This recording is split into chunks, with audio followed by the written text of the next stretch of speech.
Page 170.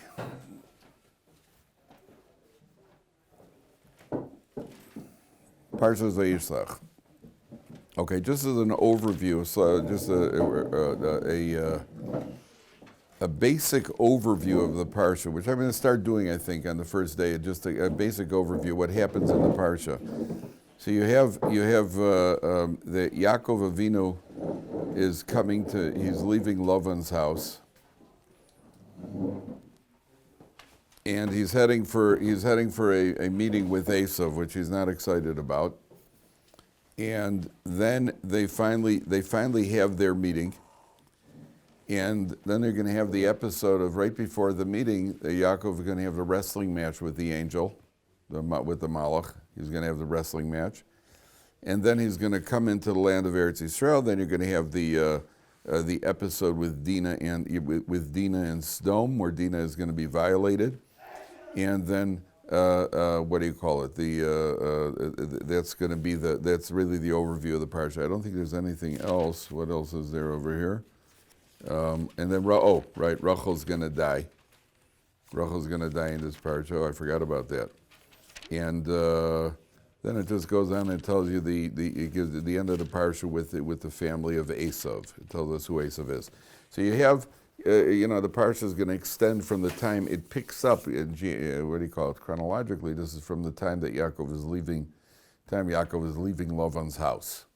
Okay, now Vayishlach Yaakov malachim lefanav Eisav achiv artzos seirus dei Edom. Yaakov sends angels ahead of him off to Eisav, messengers, which Chazal Rashi says malachim mamish. He sent the actual angels to go to Eisav. Now Yaakov, to a certain extent, is according to the sources of it, Yaakov is criticized for this. We go, well, let sleeping dogs lie.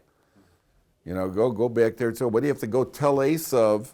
In other words, you're anticipating trouble, so since you're anticipating trouble, so go to take the step for what happens when there is trouble. Yeah, but who said there would be trouble to begin with? So Yaakov Avinu should have had, why did he have to go get Eisav riled up? Now it turns out Eisav was on his way to him.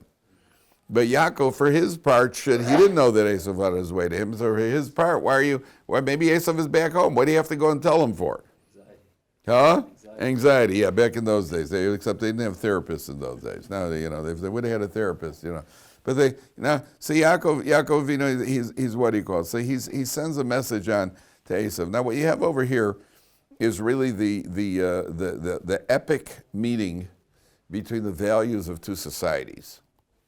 What does Yaakov Avinu represent? It represents the Torah family. So Yaakov is a family man with wife, children, that sort of thing. Eisav is riding at the head of an army, where he stands for power, glory, conquest, and that sort of thing, prestige. This is the meeting between Yaakov and Eisav. It's really the conflict between two worlds. That's the world that we live in. And it's interesting because if you would ask anybody, what's the most important thing for you in your life? If you could ask Hashem for anything, if you could have any one thing right now, what would you choose? Any one thing in life that you could have to help you live a fulfilling, happy, content life, whatever it is. Most people would tell you they would want a good family life. But if you look around the world, are most people living with their focus on that? Or are most people living with their focus on other things, which are often diametrically opposed to successful family life? They work too hard, then they don't spend enough time with their wife and kids. They don't work on developing and nurturing a relationship with their wife, with their children, even though they said that it's the most important thing in their life, but they don't treat it as the most important thing in their life. And in Torah Judaism, it is. In Torah Judaism, it is the most important thing, and therefore there's a lot of emphasis on it. So that's why you have this meeting starts with between Yaakov and Eisav. Vayishlach Yaakov malachim lefanav Eisav achiv artzos seirus dei Edom. Now, Yaakov teaches us how also this Parsha is the Parsha that teaches us how do we deal with the Eisav world? What is the role of the Jew in exile? And what is our attitude meant to be in dealing with the Eisav world? And the answer is that we are supposed to lower our head and be very submissive and very humble in the face of Eisav. We're not meant to provoke him. And we're going to see from Yaakov Avinu's behavior, there's a medrash that says Reb Yehuda HaNasi, Every time he went, he was very much involved with dealing with the Romans as an advocate for the Jewish people. And it says that Rabbi Yochanan, every time he went to meet with the Romans, he would review this Parsha first as a reminder of how am I supposed to deal with these people. And one time he didn't, and the Medrash doesn't say how, but it says, and he got into trouble because he forgot to review the Parsha first. He didn't use, you understand that? One time, the Medrash says, one time he didn't review it. He went and had this meeting, and he ended up becoming very, it says he ended up in danger. It doesn't say what happened to him. So we're taught over here how we're supposed to deal with the Eisav world. You see that even Israel, with Israel talks tough. But at the end of the day, what do? Exactly what America tells them to do, which is how it's supposed to be, except with the talking tough. Don't talk tough either. Don't even talk tough. Be very, very submissive. We are in Golus, we're in exile, and we're at your mercy. And that's what it's going to teach us. Vayitzav Sablemar, look at his terminology. He tells them, Ko somer ladoni la'esav. This is what you should say to my master Eisav. So he tells them, page 170. Ko amar avdecha Yaakov. So says your servant Yaakov.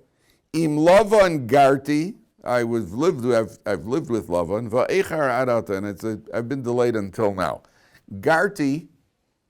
Yaakov is emphasizing, listen, Eisav, whether you hated me because I got the brachas and you thought that I was going to become very prominent. I lived there as Rashi says, lo nasesi sar v'choshev. I didn't become an important official. I was living with him as an ordinary person. On the other hand, im Lavan garti, if you rearrange the letters of garti, what do you get?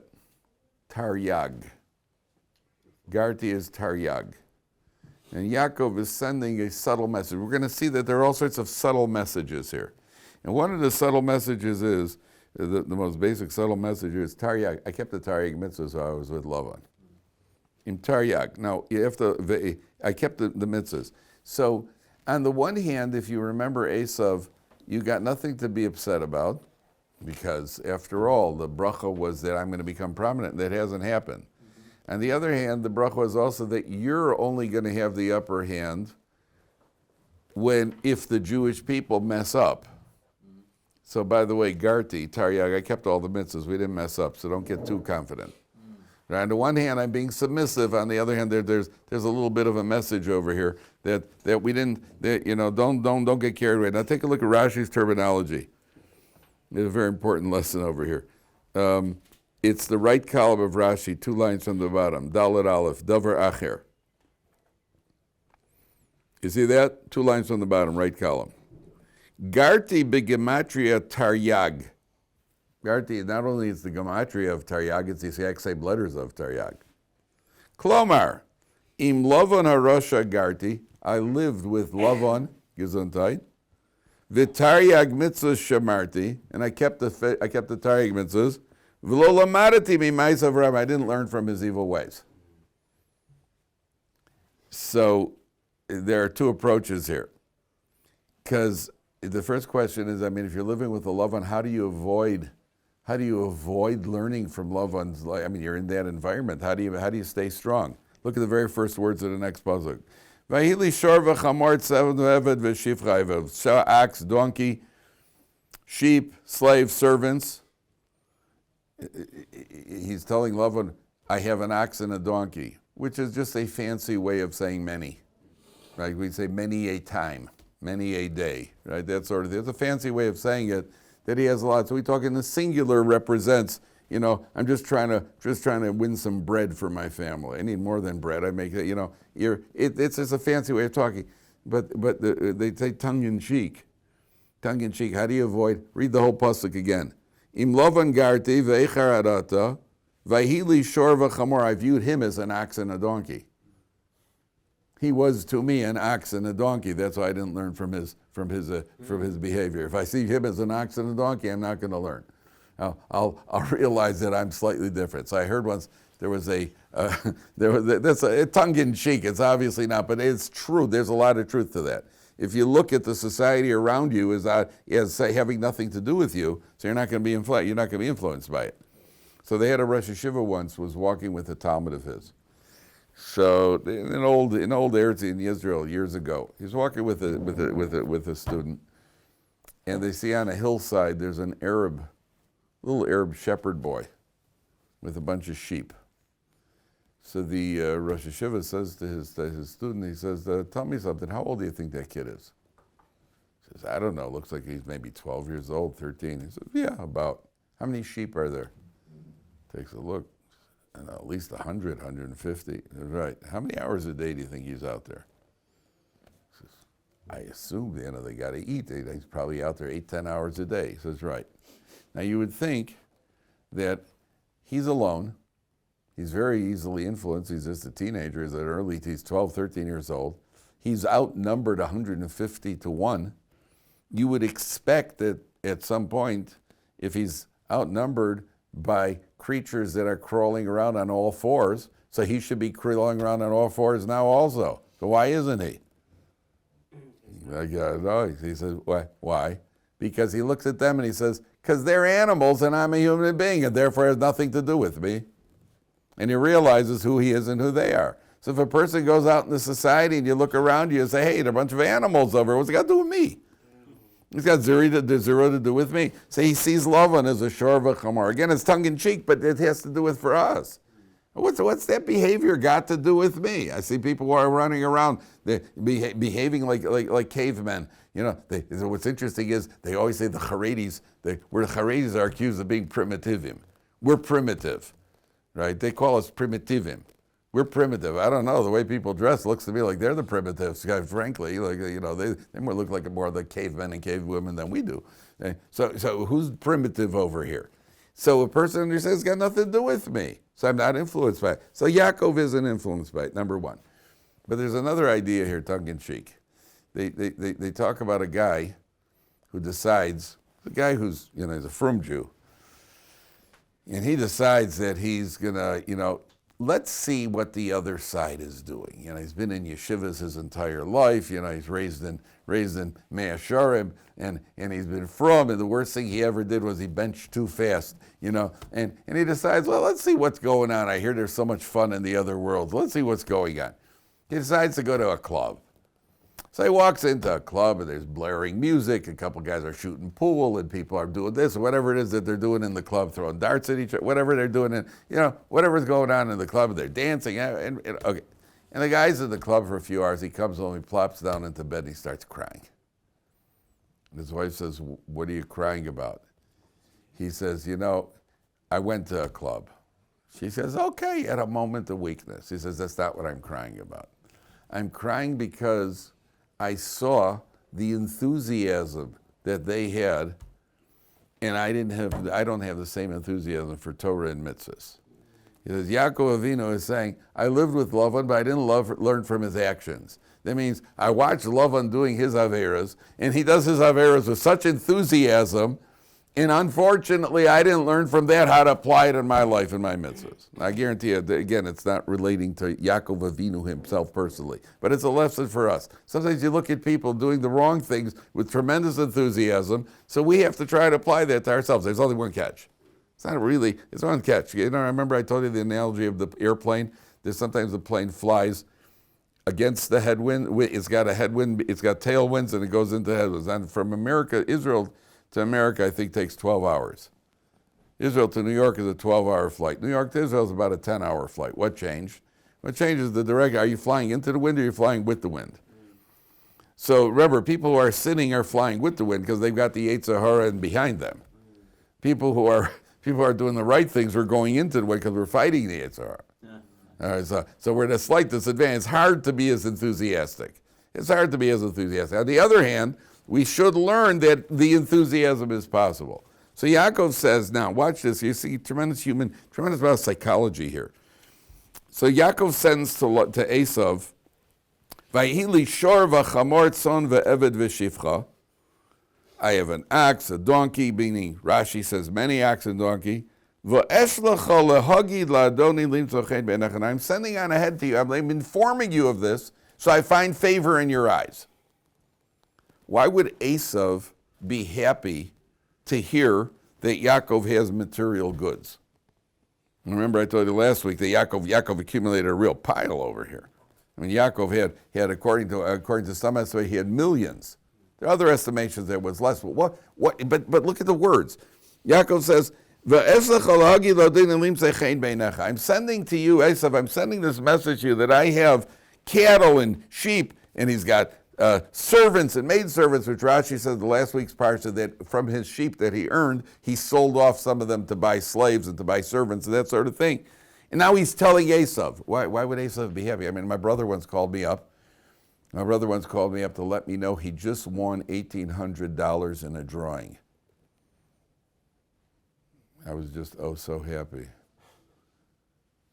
I mean, there could have been one better phone call that day. Did he give you any of it? No. Are you kidding? I took it.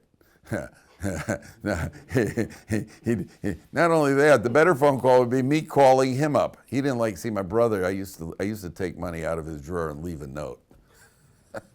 He didn't like that either. So the I paid him back though, sometimes. So he calls me and says, I'm supposed to be happy because my brother won $1,800. I mean, that's a better him than somebody else. But there's a third option, which is best of all, which would be me.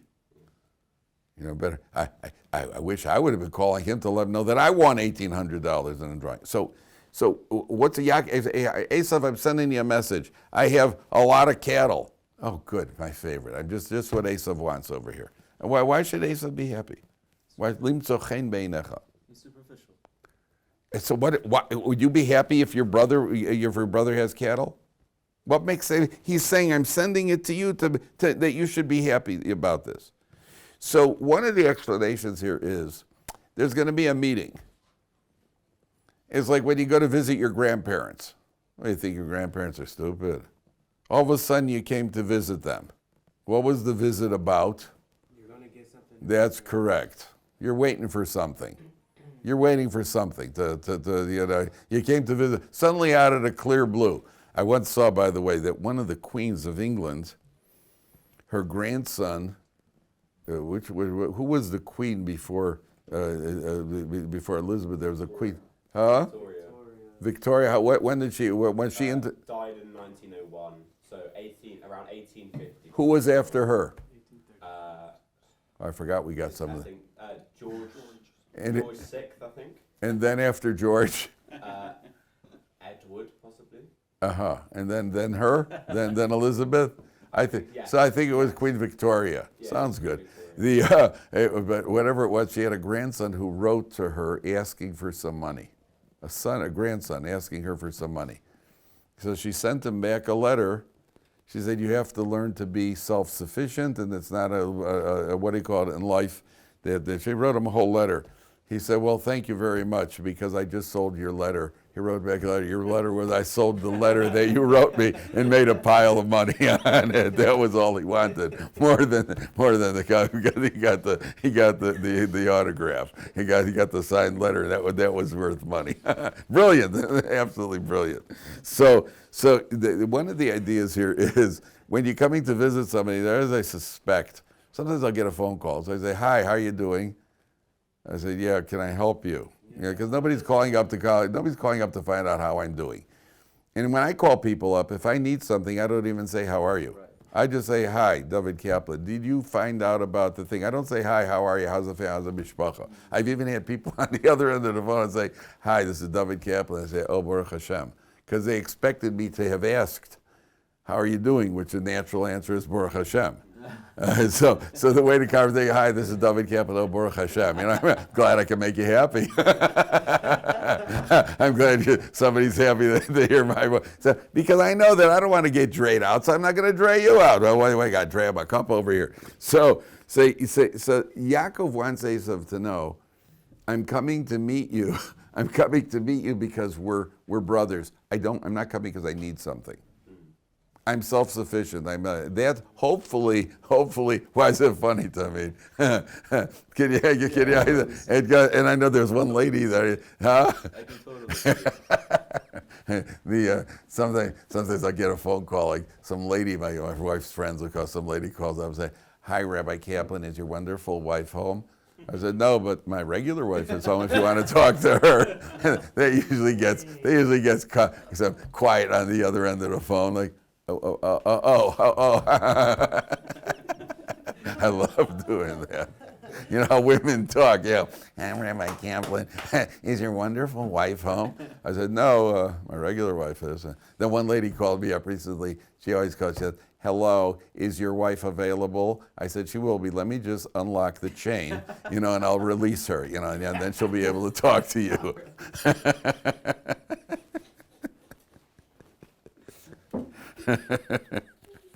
So Yaakov is sending ahead a message. Yaakov's sending a message that there's that I don't need anything from you. That's the first thing.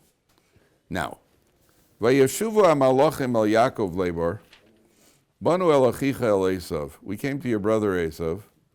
V'gam holech likroscha ve'arba me'os ishim. He's coming toward you with 400 men, armed to the teeth.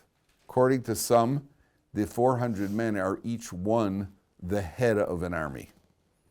So he's coming with a massive army. Wait, who, Eisav. So a massive army means he's not here. Now, there is one of the commentaries, interesting, that says that Eisav was actually coming to greet Yaakov happily. But that he's actually a welcoming committee. But the plain meaning over here is he's coming with an army because he wants to go to war. And I told you that number 400 always represents trouble. Number 400, wherever you see 400, there's something not good. The last time we had it was? the flood? No, that was 40 days. That was 40. Avram Avinu bought the cave for 400 zuz. That Ephron is a no-goodnik, and his numerical value of Ephron is Ra'ayin, which is 400. Ephron himself, his numerical value is 400, and Eisav is coming with 400 men. Who's he expecting to fight with that much? He doesn't know, but he's coming. He walks around with his crew. He's the gang leader and walks around with his crew, so that they'll keep everybody in order. So Is related to Exodus too? it could be the 400. The original, by Avram Avinu was that they're going to be in exile 400 years. How they count it is a different thing, but it's that number 400. Yes, and 400 represents trouble. Remember, I told you there's a Gemara that says 2 men made a wager if they could get Hillel angry. The Gemara in Shabbos says 2 men made a wager if they could get Hillel was known for his patience and humility. And 2 men made a wager of 400 zuz if we could provoke and antagonize Hillel. And the wager was for 400 zuz. And the first guy knocks on it was an Erev Shabbos. Erev Shabbos is always when things are tense in the house and people are busy. And Hillel was taking a shower. He was bathing. And the guy knocks on the door by Hillel. The guy walks over outside. The Gemara says, it's a Gemara in Shabbos. And the guy says, Mikan Hillel, Mikan Hillel. Meaning, anyone around here named Hillel? It's like walking over to the White House, Lahavdil, going to the White House. And anybody around here named Donald? It's an actual show of disrespect. And so Hillel comes out. He turns out, you know how irritating it is to come out of a shower? Right? Yeah, you're right. The last thing you want to do is come out of a shower. And I don't know if it's by you, but sometimes in certain houses, if you're in the shower and somebody else starts using hot water, so it goes cold. You ever been in one of those? And they'd always, you go into the shower and you're like, you're just kind of, life is good. life is good. And all of a sudden, that you even hear, you hear it. There's a slight, it sounds like a change in the rhythm. Right, and then the next thing you know, you get hit by a blast. It's like the warning before the storm. You hear the change in the rhythm, and you're like,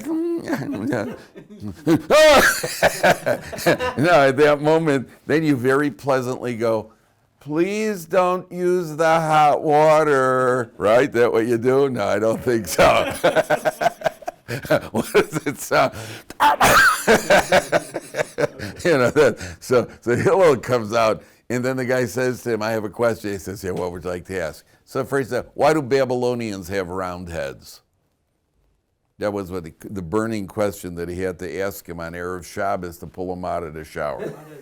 And then he did, why do Babylonians have round heads? Then he did it again. Then he comes back and he asks him, why does certain country have slanty eyes? And he asked him why to sin. Then he did it a third time. Why certain people have very wide feet. So the commentaries talk about the depth. There was something he was implying with it. But at the end of the day, how much was the wager for? And he loses the wager. Wager is 400. So Eisav is coming with his 400 men. Now, Vayira Yaakov me'od vayetzer lo. Yaakov is very afraid, and it causes him distress. Rabbi. Yeah. If we see that Yaakov is afraid, why would we assume that Esau was coming to greet him half? No, that's one of the commentaries says that. I don't know. That's one of the commentaries says that originally. I think he says that Yaakov, it was the Chizkuni or the Sephorno. I think he says that Yaakov knew he's coming to greet him happily, but something's going to change or something like that, or along those lines. I don't remember what he answers. He does say that he thought it was coming happily, but that it would be. I don't remember exactly. But the standard approach here is that he understands Esau's coming looking for trouble. That's the standard approach. Now, Vayira Yaakov me'od vayetzer lo. Yaakov is very afraid, and he has a lot of distress. So what does he do? So he divides up the camp into two. He divides them up into two camps. Now if you take a look at Rashi, top Rashi, right column. So Rashi says,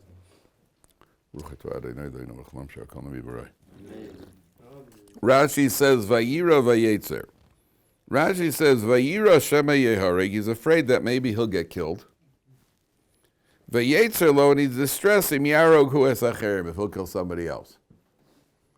Now, he's distressed. He's afraid that he'll be killed, and he's distressed because he may have to do some killing. Now, the truth of the matter, Alicia, hold for a few minutes. The question here becomes, if somebody's coming to kill you, are you allowed to take the initiative and kill them? Yes. Are you allowed to kill them? No. Are you allowed to kill them? No. Are you allowed to kill them? Yes. Inaccurate. Are you allowed to kill them? No. Inaccurate. Are you allowed to kill them? Depends. Inaccurate. Are you allowed to kill them? Yes. You must kill them. You must kill them. You must kill them. Nice. Not allowed to kill them. You must kill them. It's a mitzvah to kill them. It's a mitzvah. I'm going to do a mitzvah today. Mitzvah number 1, put on my tefillin. Mitzvah number 2, shake my lulav. Mitzvah number 3, I'm going to kill it. It's a mitzvah, like any other mitzvah. Guy's coming to kill you, you have to kill him. You're not allowed to kill him. You have to kill him. But how do you know that you're going to be killed? Like for sure. Assuming in a situation, assuming it's a situation where it's kill or be killed. Then it's a mitzvah to kill the person who's trying to kill you. So here, Yaakov, it says he's afraid that he's going to get killed. That we understand. But Yaakov's a firm man. Why is Yaakov upset that he might have, if he kills somebody else, you're only going to kill him because you have to? Yaakov's not an emotional person. Oh, I feel so bad I killed Esau. Oh. Yaakov, he's not emotional. If that's what you have to do, that's what you do, and you're happy to do it. It's still his brother, though. But there's no emotion here. I might have to kill somebody, but is it a mitzvah? It's not. So you're right. At a certain level, you're right. That sounds like the plain meaning is, boy, I hate to have to do this. I really hate to have to do this. But we're talking about a Yaakov Avinu. And talk about Yaakov Avinu, you're upset that you're going to have to do, if that's what you have to do for Yaakov Avinu, it would be no different than putting on tefillin. So, Rabbi Feinstein says, what's bothering him is that he feels if he really was on the right level, if he really merited it, he wouldn't be in this situation to begin with. If he were really on a high enough level, HaKadosh Baruch Hu has other ways to save him. Not to have him go and kill people. This is why he's distressed. And that's why, Rabbi Feinstein says that's why he's distressed. Because if I was really deserving, I wouldn't have to be going through this. And apparently there's a flaw in me that I'm going to be in a situation where I might have to kill somebody. The plain meaning is, again, it sounds like, again, that's why there's so much depth here, because at the plain meaning, it certainly sounds like, boy, I hate to have to kill you. You know, they once had a terrible poster. I remember seeing they had a poster with a picture of an Israeli soldier on one half of it and an Arab soldier on the other half of it. And there was a quote from Golda Meir. We can forgive you for killing our sons, but we can't forgive you for making you kill yours. That's a complete distortion. We can't forgive them for killing our sons, and we're very forgiving if we have to kill yours. Well, no problem if that's what we have to do. And that's what Yaakov Avinu, if that's what you have to do, that's what you have to do. She's a great spokesperson. That's very nice of her to go and what do you call it? It's like when they made the Oslo peace accords and there were still terrorist attacks, and Shimon Peres said, well, they're the korbanot hashalom. They are the sacrifices for peace. That's what he called them. The people who got killed in the terror. Yeah, but if you made a peace treaty, there aren't supposed to be any more sacrifices for peace. He said they're the sacrifices. He got a lot. He got people who weren't happy with that. Korbanot hashalom. He came up with that phrase. They're the sacrifices for peace.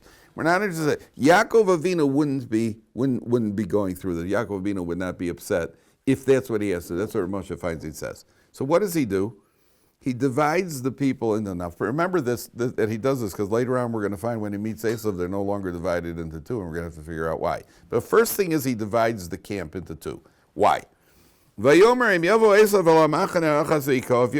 Eisav attacks one camp, and Yaakov Avinu is understanding, I'll obviously be with whichever camp he attacks, I'll be with it. The other camp will escape. The other camp will survive. Why? Because Yaakov feels that even if Eisav manages to kill him, he'll take out Eisav also. And one of the camps is going to survive. This is a projection of Jewish history. That the Goyim are never able to destroy us because we have always been all over the place. They can't we're never mastering. The blessing, I want to read you a Gemara. See, this is why I don't like it, because and then I'm attached to it. I feel like one of those cars. I feel like one of those cars on a remote control. Where's the...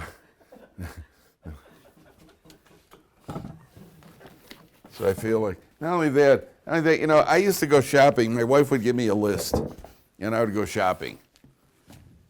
I gotta go shopping, and they used to give me a list, and I'd do the best I can, which wasn't always very good, but I would do the best I can. Once in a while you mess up. Nowadays I see that guys go into the young guy, they go in shopping with their phone. They look like they remind me of that car on the remote control, because you see that their wife is telling them what to get. You just see the guy is shopping like the. He's picking it up and moving it into the, he can't do anything on his own. Okay, now I want to read you an interesting Gemara here. So Gemara says that one of the it's a Gemara in Psachim. Listen to this Gemara.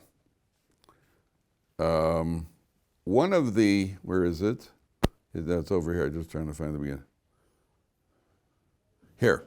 Amar Rabbi Yoshaya. Mai dichsiv, what is meant by the pasuk Tzidkas pirzono b'Yisrael? The pasuk says the righteousness of scattering the Jewish people. Says the Gemara, Tzedakah asa HaKadosh Baruch Hu b'Yisrael. Hashem did a favor for the Jewish people. Shepizran lebein ha'umos, that he scattered us among the nations. In other words, we had to go into exile. So we could have been all exiled to one place. Right? We could have all been put in Cincinnati. But HaKadosh Baruch Hu, instead of doing that, he scattered us all over the place. V'hainu, the Amar le'ahu mina l'Rebbi Chanina. The minim, according to some, were the early Christians, but the anti-Semite, whatever it was an anti-Semite, and he said to Rebbi Chanina, we're better than you. We're better than you. Like the old turn the other cheek. Right? Turn the other cheek, which we don't see them doing too often. So he says, we're better than you. Why? Because the Torah says that when Yoav went and he attacked, Yoav was Dovid HaMelech's general, so he wiped out the enemy. He says, and you've been around us for many, many years, and we haven't done anything to you. Here you live among us, and we've let you survive. When you had a chance, you killed the enemy, so we're better than you. Amar lei, so he said to him, listen, Reb Oshaya said to the guy, the reason is only because you don't know what to do with us. See, if we're not around you, so what'll happen, if you would kill some of us, and you can't get to all of us, they'd call you, let's say, if you could kill, they would call you a deficient kingdom. You're deficient. You're missing you're missing your people. He said, you're absolutely right. He said, you have no way to get all of us. So what are you going to kill all of us? They're going to call you a deficient kingdom. You're lacking some of your population. He said to him, you're absolutely right. Behon achsinan uvahasalkinan. Ana achsine what did the Gemara say? Ana remove them, or we read that? He said, ana nachsinan, we go down. The hasalkinan, we come up. We go to sleep and we wake up thinking about that. Well, how can we get at the Jewish people? We go to sleep and wake up thinking, how can we destroy Jews? And we can't get at you because you're all over the place. That's a blessing. Being all over the place is a blessing, because even if they could get us, if they could get the Jews in one country, so then they don't get the Jews in another country. So HaKadosh Baruch Hu did a favor, and he separated us and scattered us all over the place. And so where does that come from, that concept of being separated for survival? It's right here. The camp that remains will escape. Now I'm going to really blow your socks off. 1 second, Alicia. Take a look at the Haftorah of this week's Parsha.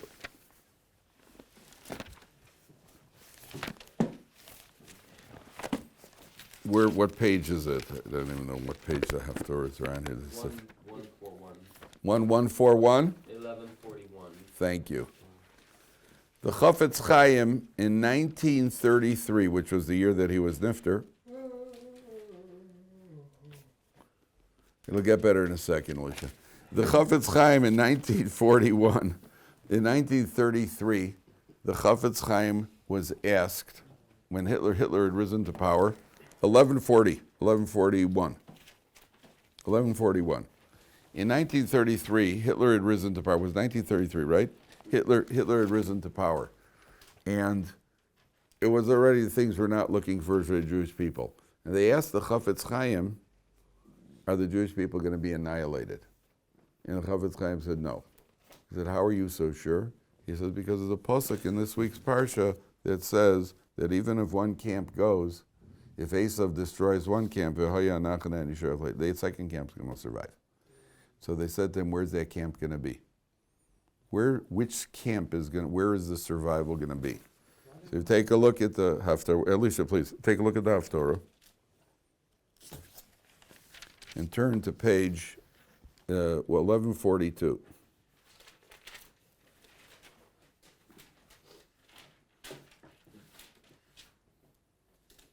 And it says, which pasuk is it? 1 second. Pasuk Yud Zayin. Pasuk Yud Zayin on page 1142, 6 lines from the top. Uvehar Tzion tia pleita. The remnants are going to be in Har Tzion. The survivors are going to be in Har Tzion. This is the Haftorah of Ovadia, who was a convert from Edom. He came from Eisav, and he became a prophet. And his prophecy was, "V'har Tzion tia pleita v'haya kodesh." The survival is going to be in Har Tzion. And this very parsha that talks about dividing the camps into two, the Haftorah says it's going to be, if you know anything about World War II, so the Jews in Eretz Yisrael were panicking, because Erwin Rommel, the Desert Fox, was the German general that was coming up through the Africa, with the Africa Corps, they were coming up. And then the second most famous Montgomery in history, the General Montgomery, who was the British general, was the second most famous Montgomery in history. Obviously the most famous is Mike Montgomery, who threw the last pitch when the Cubs won the World Series in 2016. But there's a second, this General Montgomery led the British, and the Jews in Eretz Yisrael fasted, I think, for 3 days. There was a panic there. There was nothing stopping him. And they had the famous Battle of El Alamein, and that's where the Germans were stopped. That was the turning point in World War II. And the Har Tzion tia pleita, and the Jews in Eretz Yisrael, they remained safe. And that's the Chafetz Chaim said that in 1933. In 1933, yeah, that gets a dang. Isn't Yeah. that giving our hiding place away? Huh? Well, I guess the Germans didn't read the Haftorah, but they were at the end of the day, what you see in the Parsha over here is not just a story. The Parsha is telling you what the energy, what the spiritual energy of history is going to be. This is how the world's going to play out. We're going to see tomorrow more about how we deal with them and how it plays out.